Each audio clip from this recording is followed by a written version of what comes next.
क्या मादुरो के बाद अब पुतिन की बारी है? क्या अमेरिका करेगा रूस के राष्ट्रपति को किडनैप?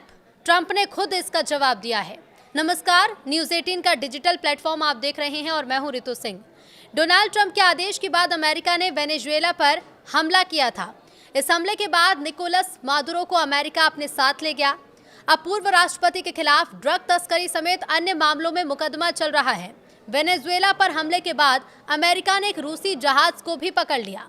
इसके बाद अब सवाल ये उठ रहे हैं कि क्या ट्रंप रूसी राष्ट्रपति पुतिन को भी मादुरो की तरह उठा लाएंगे?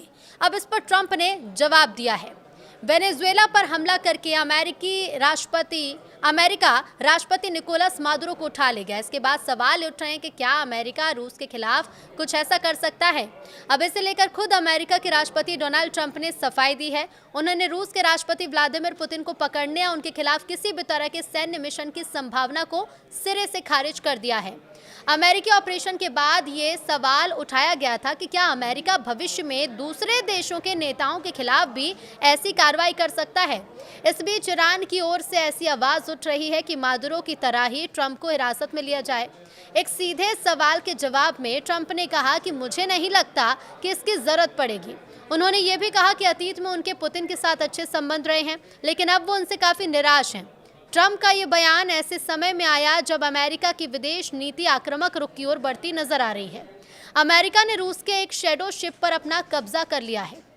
इससे पहले अमेरिकी सेना ने वेनेजुएला के पूर्व राष्ट्रपति निकोलस मादुरो को सैन्य कार्रवाई कर हिरासत में ले लिया था। बाद में वो उन्हें उनकी पत्नी के साथ अमेरिका लेकर चला गया। मादुरो पर अमेरिका में मादक पदार्थ तस्करी और हथियारों से जुड़े गंभीर आरोपों में मुकदमा चल रहा है। इसी घटना के बाद वैश्विक स्तर पर यह बहस भी तेज हो गई है कि क्या अमेरिका अब नेताओं को सीधे पकड़ने की नीति अपनाने जा रहा है। इसी बीच ट्रंप प्रशासन ने संकेत दिए कि भारत को वेनेजुएला का तेल खरीदने की अनुमति दी जा सकती है। व्हाइट हाउस के एक वरिष्ठ अधिकारी ने कहा है कि अमेरिका एक नए ढांचे के तहत भारत को वेनेजुएला से कच्चा तेल खरीदने की इजाजत देने पर विचार कर रहा है।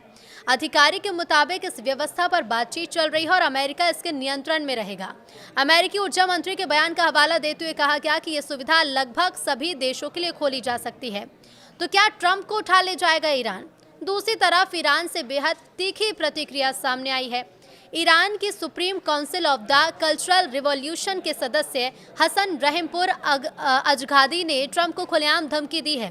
उन्होंने कहा है कि अमेरिका ने जिस तरह से मादुरो को पकड़ा, ईरान को भी ट्रंप के साथ वैसा ही व्यवहार करना चाहिए।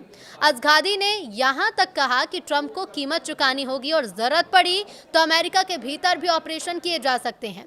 अब उनके बयान को ईरान और अमेरिका के बीच बढ़ते तनाव के रूप में देखा जा रहा है, खासकर तब जब ईरान में महंगाई और आर्थिक संकट के खिलाफ बड़े पैमाने पर प्रदर्शन चल रहे हैं। रिपोर्ट के मुताबिक प्रदर्शनकारियों पर फायरिंग में 200 से ज्यादा लोगों की मौत हो चुकी है।